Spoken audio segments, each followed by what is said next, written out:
Hi everyone, thank you for your interest in the Father's blog and for your encouraging messages from my first post a little while ago. Today I wanted to share something of my heart and motivation for writing this blog, and I felt that the best way to express that would be with this short video.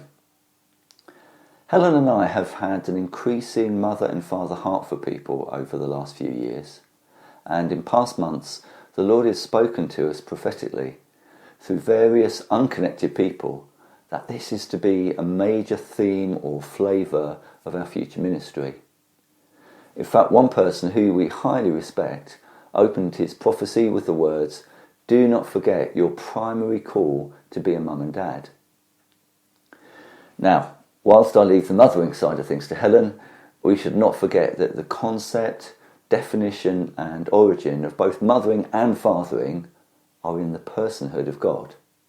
They are both expressions of different facets of His beautiful character and heart.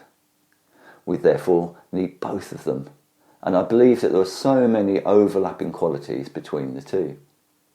So although as a man God is teaching me about fatherhood, I really want to encourage any ladies watching this that there is much that I hope would speak into your lives too, both as mothers and also as daughters of your Heavenly Father. So as I was praying about this, I felt drawn to a well-known passage in Isaiah chapter 9. Isaiah is prophesying here about the coming of the future Messiah in days when there was much darkness in Israel. He's encouraging God's people that there's one coming who will shine light into the darkness. And one of the key ways he will do this is by restoring the throne of King David, who for Israel was the model of kingship, bringing in and ruling over golden days for the nation. Let's read some of this, beginning at verse 1 of Isaiah 9. "Nevertheless, there will be no more gloom for those who were in distress. In the past, He humbled the land of Zebulun and the land of Naphtali, but in the future He will honour Galilee of the nations by way of the sea beyond the Jordan. The people walking in darkness have seen a great light. On those living in the land of deep darkness, a light has dawned." And now on to verse 6. "For to us a child is born, to us a son is given, and the government will be on his shoulders, and he will be called Wonderful Counselor, Mighty God, Everlasting Father, Prince of Peace. Of the greatness of his government and peace there will be no end. He will reign on David's throne and over his kingdom, establishing it and upholding it with justice and righteousness from that time on and forever. The zeal of the Lord Almighty will accomplish this." Now, from a New Testament perspective, we understand that this promised person is Jesus, the Christ or Messiah, the one who perfectly reflected the heart of his Heavenly Father. And we also know that Jesus didn't restore the kingdom in a political way, as many had expected or hoped for, but instead he established the rule of God in believers' hearts and in their relationships with others. We see from the last few words of Isaiah's prophecy that God is zealous or passionate about restoring godly, righteous rule or leadership in lives and communities. The zeal of the Lord Almighty will accomplish this. So a crucial question for us to ask is this: what is the nature or essence of this heavenly style of leadership? The passage gives us plenty of clues.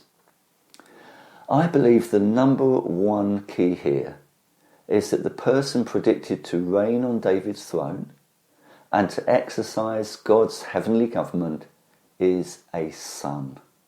A son will rule, lead, govern and protect.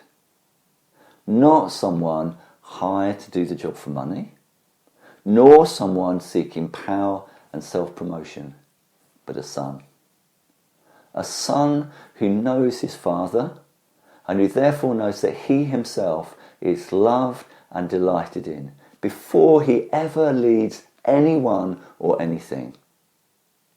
A son who understands family connections, such that those he leads are not nameless faces, but precious people who share the same humanity.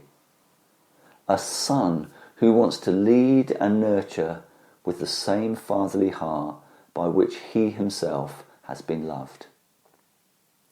Now, this manner, or more accurately, this heart attitude, completely changes the feel of every relationship in every situation.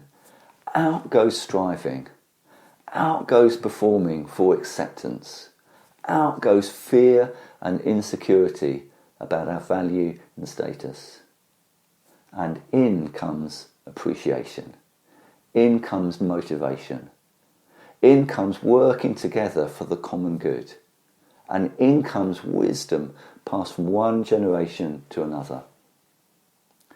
Whether it's in your own family, whether it's in your local church or community, or whether it is your place of work or education, the model of father and son leadership is powerful and transformative.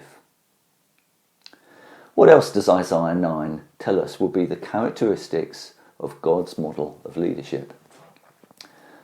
Wonderful Counselor speaks of being led in wisdom into a future that prospers all concerns.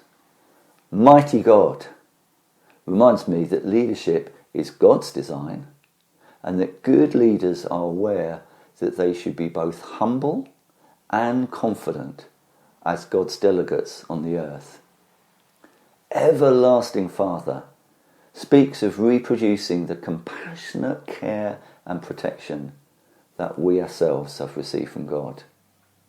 And Prince of Peace speaks of lives and relationships in harmony with one another as they work together for mutual benefit and blessing. Such qualities, Isaiah tells us, will last into eternity. But we can increasingly enjoy them here on earth too, experiencing heaven's justice and righteousness in our classroom, our office, our family, our church, and our community activities. No wonder the Lord is zealous for this type of leadership to grow and prosper. So what about you and me? If we are in any form or role of leadership, with or without a label or title, what has characterised our style of leading? There are, of course, good elements in many styles, but I believe that leading with a father and son heart and a father and son mindset is the approach that will bear the best fruit in the lives of both the leader and the led. I encourage you, therefore, first of all, to allow yourself to be fully led by your Heavenly Father, a Father who cares for and nurtures us.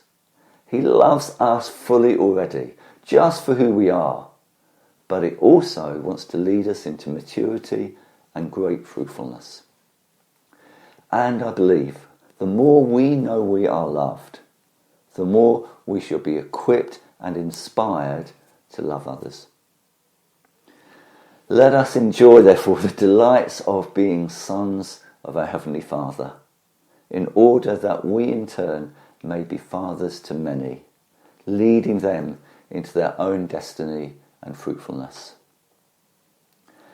Thank you so much for listening today, and I pray that these truths will be a great blessing to you.